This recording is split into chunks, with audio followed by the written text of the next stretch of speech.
जी बिस्मिल्लाहिर्रहमानिर्रहीम अस्सलाम वालेकुम। Welcome to your channel Trade Dojo. मैं हूं आपका दोस्त काशिफ। उम्मीद करता हूं आप सारे दोस्त खैर ऑफिस से होंगे।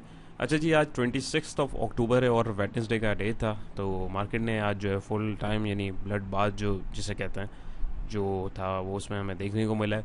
क्यों मिला है, क्या रीजंस से, उसको डिस्कस करते हैं।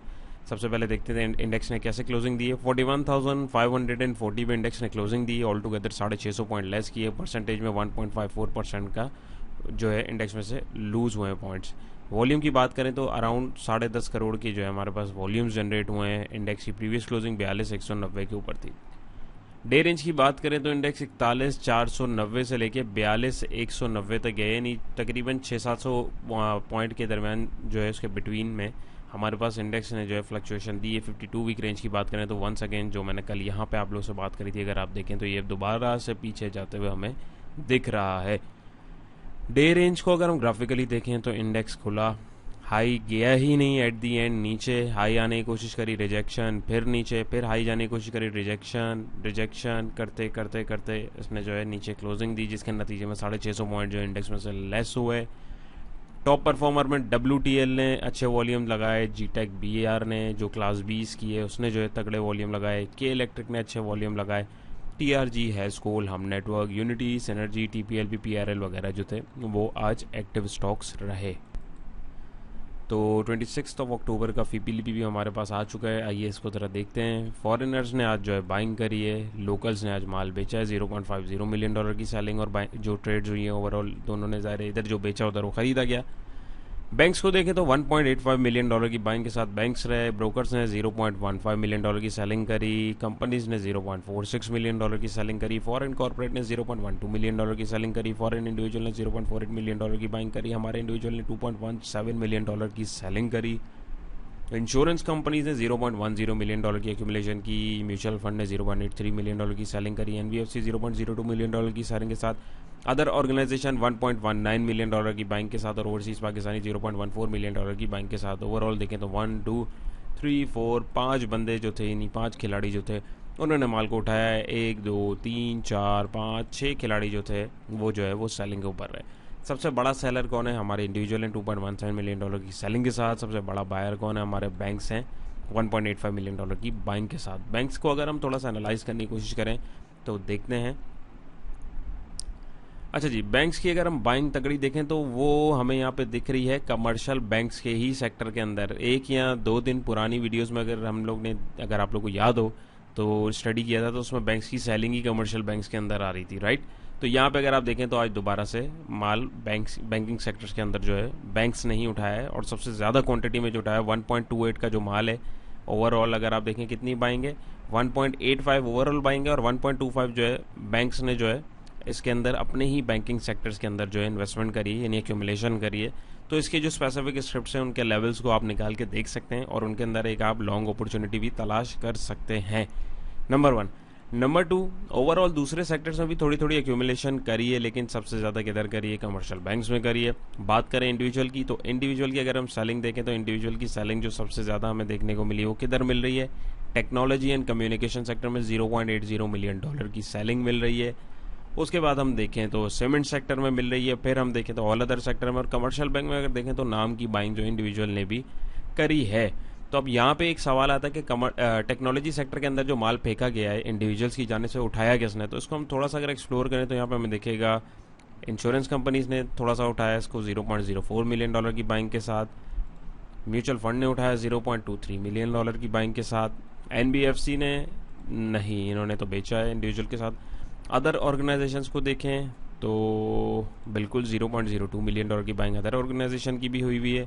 कंपनीज़ की बात करें तो कंपनीज़ की भी 0.11 मिलियन की बाइंग हुई है। ब्रोकर्स की बात करें तो ब्रोकर्स ने भी आज माल को इंडिविजुअल्स के साथ ऑफलोड किया है। बैंक्स की बात करें तो बैंक्स ने भी इंडिविजुअल इसमें टेक्नोलॉजी सेक्टर के अंदर $0.06 मिलियन की बाइंग करी है। फॉरेनर्स की बात करें तो फॉरेनर ने भी अच्छी खासी क्वांटिटी, बल्कि अच्छी खासी क्या अगर मैं बोलूँ ज़्यादा ही जो उठाई है वो इसी सेक्टर के अंदर उठाई है। अब इससे हमें क्या हिंट मिलती है? अब हमें इससे ये हिंट मिलती है कि कुछ स्पेसिफिक स्क्रिप्ट्स हैं, उनके मैं नाम नहीं लूँगा, प्रीवियस वीडियोस देखेंगे आपको समझ में आ जाएगा मैं किसकी बात कर रहा हूँ। वहाँ पे आप अगर देखें तो अब उनकी जो रिट्रेसमेंट होनी थी ना ब्रेकआउट्स के बाद, अब वो लेवल्स के ऊपर उनके ऊपर आपको नज़र रखनी है। क्यों? क्योंकि अब वहाँ पे जो है ये स्मार्ट खिलाड़ी जितने हैं ना, अब वो यहाँ पे एक्यूमुलेट कर रहे हैं, यकीनन उनको कुछ दिख रहा है तभी वो कर रहे हैं, और यही चीज़ समझाई जाती है और समझाने की कोशिश होती है। तो यहाँ पे हमारे पास एक एग्जाम्पल है। चलें खैर, मैं इसमें आपको बता भी देता हूँ, समझा भी देता हूँ इसको, ताकि आप लोग अपनी नज़र में ज़रूर रखें, चार्ट के ऊपर वर्किंग भी करें। ये नहीं मैं आपको एक बिग पिक्चर समझा रहा हूँ, बता रहा हूँ कि नेटसोल अगर आप देखें तो अभी रिसेंटली जो है टेक्नोलॉजी सेक्टर में उसने जो एक ब्रेकआउट दिया काफ़ी ज़्यादा कंसोलिडेशन के बाद, और एक अच्छा स्पाइक भी दिया। लेकिन अगर आप देखें तो बहुत सारे लोग आज की मूवमेंट के बाद उसको समझ रहे होंगे कि यार यहाँ पे तो खेल ख़त्म हो गया, अब ये दोबारा नीचे आ जाएगा। हो सकता है आ जाए, पॉसिबिलिटी ये भी है, बट एक्यूमुलेशन हो रही है और बड़े खिलाड़ियों की हो रही है, तो जो टॉप स्क्रिप्ट्स होते हैं सेक्टर्स के, उनके अंदर यकीनन मूव जो है वो एक एक्सपेक्टेड होती है। और स्पेशली जब चार्ट्स उसके इस तरीके से बन रहे हो, ब्रेकआउट्स के बाद जो है रीटेस्टिंग हो रही हो, तो वहाँ पे हमारे पास एक चांस होता है। बल्कि मैं इसको जो है आप लोगों के साथ अभी चार्ट पे भी डिस्कस कर लूँगा, ताकि आप लोगों को मज़ीद क्लियर हो जाए और आप लोगों को समझ में आ जाए। टॉप कंट्रीब्यूटर्स में अगर हम देखें तो ये देखें आप, क्लोज एंड समथिंग करके जो है एक सेक्टर है, कोई रियल इस्टेट है और इंश्योरेंस से उसने 6 पॉइंट जोड़े, बाकी पूरा लालम लाल हुआ हुआ है। सीमेंट सेक्टर 97 पॉइंट तोड़े, टेक्नोलॉजी सेक्टर 91 पॉइंट तोड़े, oil and gas mark exploration companies ने 81, पावर जनरेशन 77, फर्टिलाइजर 53 और थोड़े थोड़े पॉइंट जो हैं दूसरे सेक्टर्स ने तोड़े। मीज़ान बैंक ने 19 पॉइंट जोड़े, आरएमपीएल ने 16, एमसीबी ने 12, सिस्टम ने 10, और ये बैंक्स आ रहे हैं जो मैं भी आपको बता रहा था, बैंकिंग की बाइंग इसके अंदर हुई हुई है, वो हम लोगों ने देख ली है, तो उसके भी चार्ट्स आप लोग देख सकते हैं। नेगेटिविटी में देखें तो इंडिविजुअल ने माल छोड़ा, जिसकी वजह से इतनी लंबी कैंडल बनी है, और उसके अलावा हमारे पास जो है रोल ओवर वीक भी चल रहा था, तो जाहिर सी बात है वो फिर एंड हो रहा होता है, तो ज़्यादा पोजीशन जो है स्वैप हो रही होती है, उसकी वजह से भी जो है हमारे पास उसका इम्पैक्ट हमें देखने को मिल सकता है। जिन्होंने अपने फ्यूचर्स खोले होते हैं वो कुछ उसको फ्रंट जो अगले महीने के उसमें मूव कर रहे होंगे, कुछ उसको जो है क्लोज करके एडजस्ट कर रहे होंगे, तो स्वैपिंग जो हो रही होती है उसका भी इम्पैक्ट हमें देखने को मिलता है। स्पेशली जो शॉर्ट ट्रेडर्स होते हैं वो मेरी बात को समझ पा रहे होंगे। टीआरजी ने 80 पॉइंट तोड़े, एचयूबीसी ने 52, पीपीएल ने 34, लक ने 30, एमटीएल ने 27, ओजीडीसी ने 27, एंग्रो ने 24, और थोड़े थोड़े पॉइंट जो हैं दूसरे स्क्रिप्ट्स ने भी तोड़े। ये 100 इंडेक्स का जो है आज फुल लालम लाल जो हुआ है, ये हमारे पास जो डेली इसकी वो आ रही है, तो सिर्फ आप देखें तो बैंकिंग सेक्टर में थोड़ी सी हरियाली दिखी है, और यहाँ पे अगर आप देखें तो ये भी इन्वेस्टमेंट बैंकिंग जो पीएसएक्स का खुद का शेयर है सिर्फ उसमें, बाकी सब लाल ही लाल है। अब इसकी क्या रीज़न है वो भी हम लोग चार्ट के ऊपर देखते हैं। जी, तो हमारे 100 इंडेक्स के डेली चार्ट के ऊपर आपके साथ आ गए हैं, और यहाँ पे आप लोगों के साथ मैंने डिस्कशन करी थी कि ये येलो लाइन जब टूट जाएगी तो हमारे पास ये जो एक शॉर्ट स्पाइक चल रहा था वो ओवर हो जाएगा, जो कि आज ओवर हो चुका है। तो अब हमारे पास जो एक नेक्स्ट जो एक अच्छा आइडियल लेवल में बोलूँगा वो 40,004 से 500 का ये जोन है। यहाँ पे हमें वेट करना है कैंडल के मूव होने का। बीच में कहीं पे मूव कर रही है हमें इसको इग्नोर करना है, क्योंकि ये बीच में जो है हो सकता है छोटी छोटी वेव्स दे, या हो सकता है कल भी ये ज़्यादा नेगेटिविटी बना के या फ्राइडे तक भी यहाँ तक इसको जो है कवर अप कर ले। अब इसके पीछे बहुत सारे फैक्टर्स भी हो सकते हैं, बहुत सारे रीजंस भी हो सकते हैं। बहुत सारे लोग अभी ये भी बोल रहे हैं कि जो इमरान खान साहब ने जो अभी लॉन्ग मार्च की कॉल दी है उसकी इम्पैक्ट है, और अपार्ट फ्रॉम दैट हालांकि आप देखें तो पाकिस्तान तो FATF की ग्रे लिस्ट से भी निकल गया है। यहाँ पे तो मार्केट को बूम हो जाना चाहिए था जो न्यूज़ के ऊपर ट्रेडिंग स्पेसिफिकली कर रहे होते हैं। उसके बाद जो है आज हमारे पास जो है तकरीबन 8-9 अरब का जो अमाउंट है जो न्यूज़ में भी आ रहा है वो भी पाकिस्तान के पास आ गया है। तो फिर ये कैंडल क्यों बनी इस तरीके की, फिर 650 पॉइंट क्यों लेस हुए? तो न्यूज़ के ऊपर काम नहीं चलता भाई। यहाँ पे जो सारी चीज़ें पहले दिख रही थी, ये न्यूज़ व्यूज़ सारी चीज़ें क्लियरेंस वगैरह से पहले ही, यहाँ पे अगर आप हमारी 1-1.5 हफ्ते की पुरानी वीडियोज़ देखेंगे आपको समझ में आ जाएगा। ये सारी फॉर्मेशन सारी इंडिकेशंस अर्ली प्राइस एक्शन हमें पहले ही दे दी थी। तो टेक्निकल करेक्शन जो है वो ड्यू थी इंडेक्स के ऊपर, जो उसने आज यहाँ पे दे दी है, और वो यहाँ तक उसको आसानी से मेरे हिसाब से देनी चाहिए। लेट्स सी बाकी क्या होता है, क्योंकि लास्ट बाउंस भी इसने यहाँ से दिया था, तो अभी अपनी नेक्स्ट सपोर्ट की तरफ यहाँ पे बढ़ सकती है। अपार्ट फ्रॉम दैट बीच में अगर आप कहीं पे इसमें पोजीशन लेते हैं तो स्टक होने के चांसेस बहुत ज़्यादा हैं। जो न्यू ट्रेडर्स हैं उनको मेरा मशवरा है काइंडली 40,500 और 400 के जोन तक वेट एटलीस्ट करें। इससे पहले बीच में अगर ये कहीं पे प्लस बना रहा है, हरी कैंडल बना रहा है, तो उसमें जो है ट्रैप भी हो सकता है। तो उसमें आपको मेरे हिसाब से अभी अवॉइड करना चाहिए। एल्स 42,700 ये 720 वाला जो रेजिस्टेंस है, अगर ये इसको तोड़ के ऊपर जाए, जो कि अभी इजी नहीं है इतना जाना, क्योंकि इसने ट्रेंड तोड़ दिया हुआ है। तो ट्रेंड जब टूटता है तो वो एकदम जो है ऊपर जो है वो रिवाइव नहीं करता है, उसको टाइम लगता है। तो वहाँ पे जो है हम फिर अपनी पोजीशंस को जो है खोल सकते हैं। मूविंग एवरेज 200 का खोलूँ तो देखें वो रेजिस्टिंग पॉइंट के पास हमारे लाइनअप हुआ है। 50 का खोलूँ तो उसने उसको भी आज तोड़ दिया है। यानी अगर आप देखें तो 50 के ऊपर इसने ब्रेकआउट दिया, सस्टेन करने की बहुत कोशिश करी, तो लेकिन अल्टीमेटली वहाँ से इसने जो है आज नीचे क्लोजिंग दे दी है। RSI की बात करें तो RSI 43 भी है। यहाँ पे MACD की बात करें तो इसमें भी हिस्टोग्राम जो एक बेसिकली ये बीच में जो एक स्पाइक आ रहे थे ना, ये हमारे इंडिविजुअल दोस्तों की बाइंग जब जिस दिन थी इसे उस दिन आ रहे थे। टेक्निकली अगर आप देखें तो वॉल्यूम जो है श्रिंक होते जा रहे थे, हिस्टोग्राम वीक होते जा रहे थे और ऑलमोस्ट इसने भी जो है सेल की कॉल जो है ऑलमोस्ट जनरेट कर दिए हैं। आप कल ये कर देगा मोस्ट प्रोबेबल। वॉल्यूम्स की बात करें तो वॉल्यूम भी एवरेज से ज़्यादा ही लगे, तो एक स्पेसिफिक लेवल्स पे जाके तगड़े वॉल्यूम अगर लग रहे हैं तो इसका मतलब है माल जो है पहनाया जा चुका है खूबसूरती के साथ। आवरली के ऊपर अगर मैं इसको दिखाऊं तो आवरली पे भी कल मैंने आप लोगों के साथ इसको डिस्कस किया था। फर्दर अभी भी इसको हम लोग देख लेते हैं कि क्या सिचुएशन चल रही है। लोडिंग ले रहा है, जैसे खुलता मैं आपको दिखाता हूँ।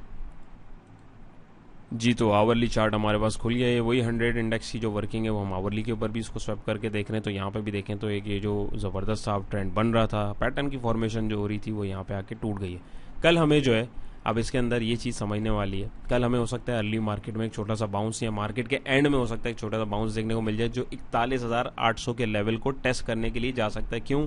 क्योंकि जब भी कोई सपोर्ट टूटती है तो उसको रीटेस्ट करने के लिए एक एज आ रेजिस्टेंस ज़रूर प्राइजेस एक दफा जाते हैं। तो यहाँ पे भी हो सकता है। तो इस धोखे में बिल्कुल मत आइएगा कि यहाँ पे जो है हमारे पास एक लॉन्ग होने की अपॉर्चुनिटी है, क्योंकि मूविंग एवरेजेस वगैरह सारी चीज़ों से प्राइजेस नीचे ट्रेड कर रहे हैं। और यहाँ पे अगर आप लास्ट आवर में देखें तो यहाँ पे प्राइजेस ने अपने आप को रोका है, एक कैंडलस्टिक की फॉर्मेशन हुई है, एक सपोर्ट यहाँ पे डिफाइन हुई है और तगड़े वॉल्यूम लगे भी हैं। यानी यहाँ पे किसी ने माल को एक्यूमुलेट किया है। तो डेफिनेटली कल के सेशन में भी हमें एक छोटा सा बाउंस एक्सपेक्टेड है देखने के लिए। कल नहीं तो परसों ये लेवल जो है इसको रीटेस्ट किया जा सकता है, क्योंकि RSI भी आप देखें तो बिल्कुल ओवरसोल्ड 24 के ऊपर चला गया हुआ है। MACD की भी बात करें तो यहाँ पे हिस्टोग्राम जो है नेगेटिव होते होते अब ये भी जो है थोड़े थोड़े हल्के हो रहे हैं। तो ये भी अपने आप को जो है करेक्ट करेंगे। इंडिकेटर्स भी जो हैं और चार्ट्स भी जो हैं अपने आप को ज़रूर करेक्ट करेंगे। तो उस पर जो है मोमेंटम जो बनेगा वो आपका बेयरिश ही होगा ऑल्दो, बट वहाँ पे आपको पैनिक करने की बिल्कुल ज़रूरत नहीं है, ना किसी किस्म के ट्रैप में आने की ज़रूरत है कि चलो जी मार्केट तो पॉजिटिव हो गई है। जब इतनी जो स्पेसिफिकली जो न्यूज़ पे काम कर रहे होते हैं दोस्त, अगर अब भी वो इस चीज़ को नहीं अंडरस्टैंड कर पा रहे हैं तो आई डोंट नो, शायद मैं अपनी बात नहीं सही तरीके से एक्सप्लेन कर पा रहा हूँ। नहीं कर पा रहा, कमेंट सेक्शन में बताएं। मैं इंशाल्लाह नेक्स्ट वीडियो में इसको और अच्छे से एक्सप्लेन करने की कोशिश करूँगा।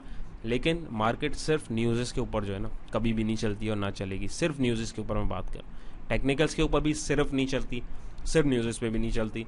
मल्टीपल फैक्टर्स, मल्टीपल चीज़ें, इकोनॉमिक इंडिकेशंस, पॉलिटिकल इंस्टेबिलिटी तो हमारे पास कब से चल रही है। तो वो उसके लिए तो फिर ये भी छोटे छोटे मूव्स जो हैं ये भी नहीं बनने चाहिए थे। तो इस चीज़ को थोड़ा सा अगर लॉजिकली आप समझने की कोशिश करेंगे तो बहुत सारी जो डिफ़िकल्टीज़ हैं इंशाल्लाह क्लियर हो जाएंगी। और बहुत सारी चीज़ों को क्लटर्ड किया गया है, मुश्किल बनाया गया है, वो है नहीं। तो आई होप ये आपको क्लियर होगा। जी तो नेट सोल की जो मैं एग्जांपल आप लोगों को दे रहा था ये आप लोगों के लिए भी एक समझने वाली चीज़ है। तो अगर आप इसको देखें, इसको मैं फिलहाल हटा देता हूँ ताकि आप लोगों के लिए मुश्किल ना हो। ये पुरानी वर्किंग ये जो कंसोलिडेशन से आप लोगों के साथ शेयर करी थी वहाँ से बाउंस हुआ। तो अब यहाँ पे अगर आप देखें तो यहाँ पे एक बहुत ज़बरदस्त बाउंस दिया इसने नेट सोल ने अपनी जो इसकी जो कंसोलिडेशन थी उसके ओवर होने के बाद। कंसोलिडेशन के बाद जब ब्रेकआउट होता है तो डेफिनेटली यहाँ पे जो लोग बैठे हैं अब वो प्रॉफिट टेकिंग भी करेंगे।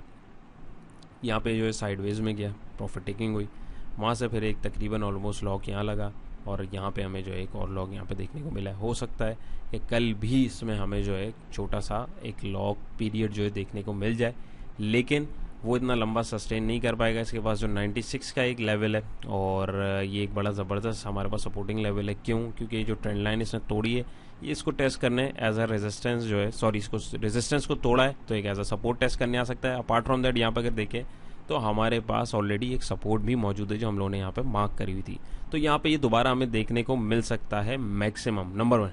नंबर 2 ये हो सकता है कि इस मूविंग एवरेज से ही सपोर्ट बनाए और यहाँ से ऊपर की तरफ निकल जाए। क्यों? क्योंकि 200 के मूविंग एवरेज के नीचे था, इसने उसको ब्रेकआउट दिया तो ये एज अ रेजिस्टेंस था। और अगर आप देखें तो आज ये बिल्कुल इसी के ऊपर आके बैठा है अराउंड 103 के ऊपर। तो बहुत ज़्यादा चांसेस हैं ये यहाँ पे भी आके अपने आप को एक एज अ सपोर्ट बनाए, छोटा सा बाउंस दे सकता है। तो ये जो है चीज़ आप लोगों को समझने की ज़रूरत है। वॉल्यूम्स देखें तो वॉल्यूम्स भी हमारे पास जो है तगड़े जनरेट हुए हैं।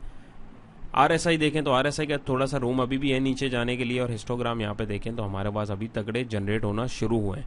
तो मेरे हिसाब से इसको 96 के आसपास तक जो है वो गिरना चाहिए और वहाँ पे हमारे पास जो है एक बाउंस जो है दोबारा देखने को भी हमें मिल सकता है। अपार्ट फ्रॉम दैट इसको थोड़ा सा आवरली पे भी अगर मैं बताऊँ और दिखाऊँ तो यहाँ पे अगर आप देखें तो इसने जो हमारी सपोर्ट थी इसको तोड़ दिया हुआ है।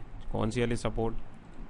ये मैं दोबारा इसको डे के ऊपर करके दिखाऊँ तो ये जो हमारी सपोर्ट बनी हुई थी इसने इसको आज तोड़ दिया हुआ है, और यहाँ पे अगर आप देखें तो इसने इसको तोड़ दिया हुआ है यहाँ पर भी। अब ये जो है इसका नेक्स्ट लेवल जो आ रहा है वो अराउंड 96 97 का जो जोन है, वही ट्रेंड लाइन वाली सपोर्ट वहाँ तक आ रहा है। तो वहाँ पे देखते हैं वहाँ पे क्या पोजीशन होती है, वहाँ पे कोई सिग्नल मिलता है तो फिर ही हम इसके अंदर अपनी एंट्री लेंगे।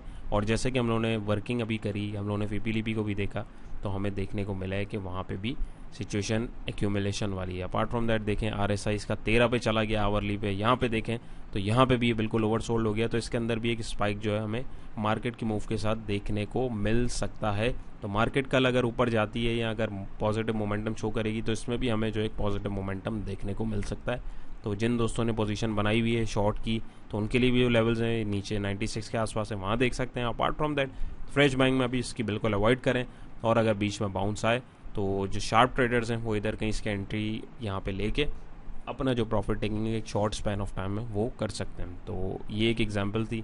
बाकी इंशाल्लाह वीकेंड के ऊपर आप लोगों के साथ जो फर्दर स्क्रिप्ट एनालिसिस लेके आएंगे। कमेंट सेक्शन में बताएं आप लोग कौन कौन से स्क्रिप्ट के एनालिसिस देखना चाहते हैं। कोशिश पसंद आई हो तो वीडियो को ज़रूर लाइक कीजिएगा। अपना बहुत सारा ख्याल रखिएगा, दुआओं में याद रखिएगा। इंशाल्लाह नेक्स्ट वीडियो